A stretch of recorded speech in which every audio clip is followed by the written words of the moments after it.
Hello, today I'm going to talk to you about... Hello, in this video I'm going to talk to you about creating your chapter core transition plan. Writing that out, and really understanding and diving into what a good transition model looks like for your chapter. So to start out with, I want to refer to you the Chapter Core Guidebook, which we sent out this past fall. You saw at Summer Retreat and is on the core website as well, if you're looking for where that might be. And so on page 17 of the Chapter Core Transition Guidebook, it really dives in to the succession and transition best practices. And the one thing I wanted you to take out of this video is how do you draw a chapter core transition timeline, which is one of these things right here that has a lot of different colors happening in the guidebook. And to remember this following statement right here. So all chapter core members must be able to draw out the transition timeline before any transition. So the reason we say this is we have found through working with a lot of different chapters that one of the things that can make it the most difficult to be sustainable in the long term for STLF and for your chapter is the ability to keep chapter core members in an orderly transition. Because a lot of times chapters might reach a scenario where everybody leaves at the same time, or people lose knowledge, or people don't know what's happening, and they have to kind of rebuild that. And we don't want to spend our time rebuilding chapters. We want you all to be spending your time talking about successfully engaging your campus community, sending out successful tours, and being able to help individuals reveal leadership, not building or rebuilding a chapter that might have had a lot of people transition out and that knowledge has been lost. So key thing to remember here is all chapter core members must be able to draw out the transition timeline before any transition, and the reason we say all chapter core members is because a lot of times the place where people get into trouble is you assume that individuals might know how to do this, or there's one person who always knows kind of what the transition framework looks like, but when that individual leaves, things get all kind of screwed up, and then people don't really know what's happening anymore, and things can get off. You might bring on too many people onto chapter core. You might bring on people who are only going to be on for a semester or 2 semesters, and that might not be what your plan actually is. So the guidebook dives into each of these, a number of different potential frameworks your chapter could do. What I'm going to focus on today is not those frameworks, though, but on how to actually draw out this timeline. So typically I would draw this out on a sheet of paper, but just for the purposes of this video, it's going to be done on a Word document right here. So we'll start with, essentially, so this semester right now, who is on your chapter core? This is an exercise that would take about 20 minutes to do with all of your chapter core members together, so everybody can kind of get a conception of what's happening and be able to move forward from there. So let's say we have Abby, Angie, Gina, Chris, and Sam, who are all on the chapter core right now. But Chris and Sam are going to be heading out. They're graduating, or they've reached their term, or the end of their term, whatever that might be. And they might be heading out at the end of spring 2016. So in May, they're moving on. They're transitioning away from the chapter. So our question is, now we have a transition coming up. We figured out our process for how we want to bring on chapter core members. So we have an application, we know what we're kind of doing for interviews, stuff like that. And the question is, how many people do we bring on, and how long should they be on for? So most chapters will do a 4-semester term, so a 2-year term, and some doing transitions every semester, others doing transitions every year. For the purposes of this chart, I'm going to assume that we're doing transitions every semester. So in this case, that might mean that Angie was just brought on in January. So she was brought on at the start of the spring, so I'm going to mark her in green, just because she's the newest person here, and she's really trying to figure out what's happening. So Abby's doing that. Angie might have been brought on in the fall of 2015, so she's been on for almost a year now. And Gina might have been brought on in the spring of 2015, so that would have been January of last year, so over a year time, and 3, essentially she's on her 3rd semester here. And so let's just draw out when people are leaving. So we know Abby just came on, she's doing 4 semesters, so this is semester 1, 2, 3, and then 4, and Abby is going to be leaving in the fall of 2017. Gina has already been on for 3 semesters, and so she's going to be leaving in the fall of 2016. And Angie just did 2 semesters, so she'll be done at the end of spring of 2017. So we know all that, and then we'll write in the rest of these folks here as well, just to show who we know for sure is already going to be on the course. So we know Abby's going to be here, as well as Gina. In this space, well, something's wrong here. Let's see. Abby, Angie. This is Angie. It should be Angie. And then we have Abby. And that's what we have so far. And so if we never brought anybody else on, this is kind of what it would look like. But we're not going to do that. And so since we had 2 folks leaving, Chris and Sam, we should probably bring on 2 folks. So this is kind of what you use this for. So you think, oh, that makes sense. Let's write out like a couple of years worth of transitions to make sure it continues to make sense, and we don't run into any places where we might have everybody leave at the same time, or we might have 7 chapter core members on the core at once, things like that have happened, and can continue to happen if you're not planning ahead for this kind of thing. So this allows you to kind of test something out, look at it, see, does this make sense? If it makes sense, be like, awesome, is this what we want to do? If it's what you want to do, then you can move forward and you can bring on however many folks you're thinking you should bring on. So let's say we want to bring on 2 people to do a 4-semester term, so a 2-year term, and they're going to be named Blake and Jan.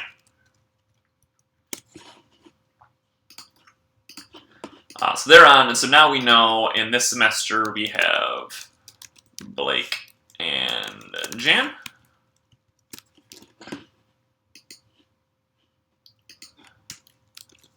We have Blake and Jan. And we have Blake and Jan again. So this is 1, 2, 3, 4 semesters. And so they will be leaving after this semester here. So Blake and Jan will be gone then. So now we have 5 people for the fall, because Gina's leaving in December of that fall, so that looks good. We have 4 people here, so we should probably bring on another individual in this term. And let's bring on somebody named Jenny. And a lot of times I will actually use fake names when I'm putting these together, because all of these names up in this first semester are the people who are actually on the core now. And then a lot of times you aren't going to know who's going to be coming on even in the next semester, because you haven't finished that application process or whatever that looks like. And so you can just kind of come up with a couple of fake names that makes it easier to track through, and doesn't look as complicated as like this person A, stuff like that, which works all right for laying it out like this, but it's a little bit more complicated than it needs to be when you're actually writing out one of these things for real. So in this semester we brought on Jenny. And we have Jenny here, and we have Jenny here. And so this case, again, so this core here probably needs another 1 person, because again, to get it back up to 5, and so on. So I'm just going to complete this real quick here. So we'll say this is John, and Jenny is not green in this space. And we have 1 more person named, let's see, named Martha. And she should be green. So this kind of completes out what I've written here. So we can see here that we kind of have had a full repetition. So if I were to draw in another column here, which would be fall of 2018, we would have a similar situation to what happened up in the spring here, except for it's kind of shifted back 1 term. So this 2-person leaving piece is shifted back. Actually, no, that's not true, because this is the spring. It's just in the wrong column here. So this situation here is actually the same, and then this fall here would look the same as this fall there. So we bring on 2 new people, etc. things are repeating and we're not getting into any weird situations where we are suddenly growing our core, or more people are leaving, stuff like, or everybody's leaving at the same time, stuff like that. But now, let's say, because sometimes unexpected things happen. So if you have that system down and you're always doing that system, things are super easy, and that's what we want to shoot for. But sometimes maybe you want to bring on Blake, but Blake is going to be a senior, and Blake is going to be gone after the spring of 2017. So then we say, oh, okay, so Blake is going to be gone there. We'll do this, and then we'll see how this works out. So if we decide to bring Blake on, because Blake is awesome, what situation will that put us in as we move forward? And so now we have somebody named Chris. I don't think we have used a Chris before. Let's see who else we have here. We have somebody named Shelby, who we bring on here. And we'll put Shelby down below John there, and so on. So now we've said, okay, so Blake left there. We brought on 2 people here. We are losing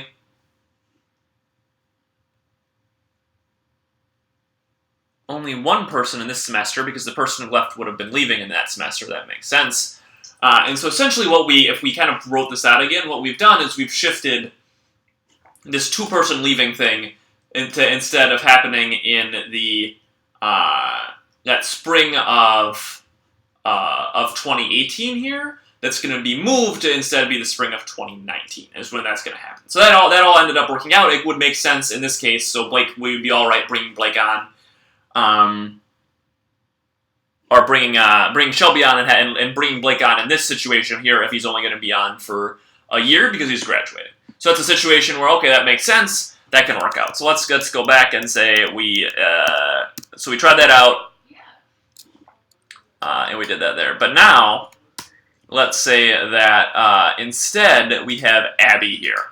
So Abby, we brought on in the spring of 2016 when we know a couple other folks are also going to be leaving. And Abby here is in a similar position, but she's going to be graduating in the fall. So she's actually going to be leaving after the fall of 2016. Doesn't make sense for us to be able to say Abby can leave then as well. So when we lose Abby here, and Abby is away there as well. And so that fixes that up to where we're at, and then we would say, okay, so we have 5 people here, we're going to need to bring on somebody else here. So let's say Steve.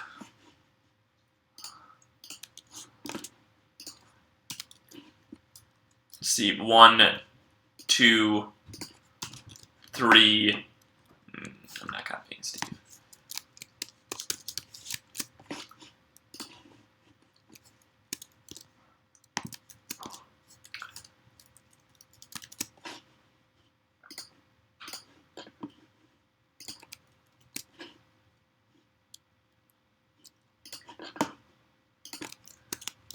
Let's fix this up real quick here, so I'm making sure I'm putting him in the right spot, so it's easier to kind of keep track of where he's at.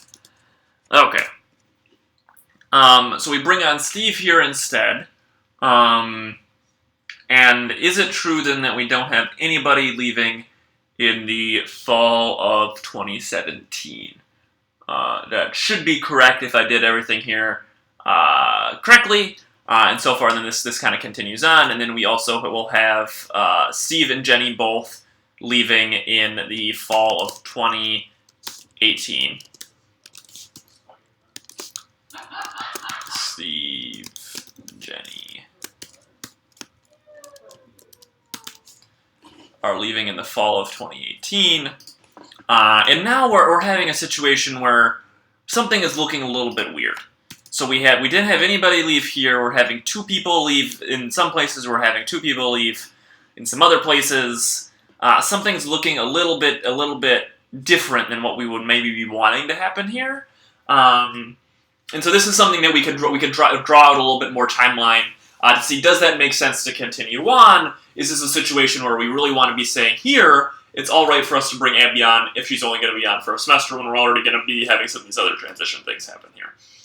So that's a situation where we might want to dive in a little bit and say, does that make sense? The answer could be yes, but as long as you're drawing this out, this can make you be able to have those plans create those plans ahead of time, and that's really what this is all about. It's being able to plan, it's being able to anticipate changes, it's being able to make sure that you're not going to put yourself in situations where you have all of your chapter core leave at the same time, or you have all inexperienced people on at the same time, or you don't have a good ability to kind of continue on as a chapter, because that happens all too often, and that is not something that that you should be having to spend your time on, and that's something that you can fix ahead of time so that you don't set the people coming after you up for failure or up for struggle in making a successful chapter. So that's all. That's what I have for today. I would encourage everybody before every transition to draw out this chapter timeline. Having all chapter core members be able to understand when that's happening, having a good intuition. Otherwise, there will be situations. If you don't do this, there will be situations where you might bring on too many people at a time. You might have too many people leave at a time, and you get in a situation where things just don't make sense anymore, and people lose knowledge, and then you're kind of and then the focus becomes about building a strong chapter core instead of building a strong chapter. So that's what I have for you today. Hopefully you have a better understanding of how to draw these timelines out, and I would encourage you to write these out on paper and get that all figured out with your core. Thanks.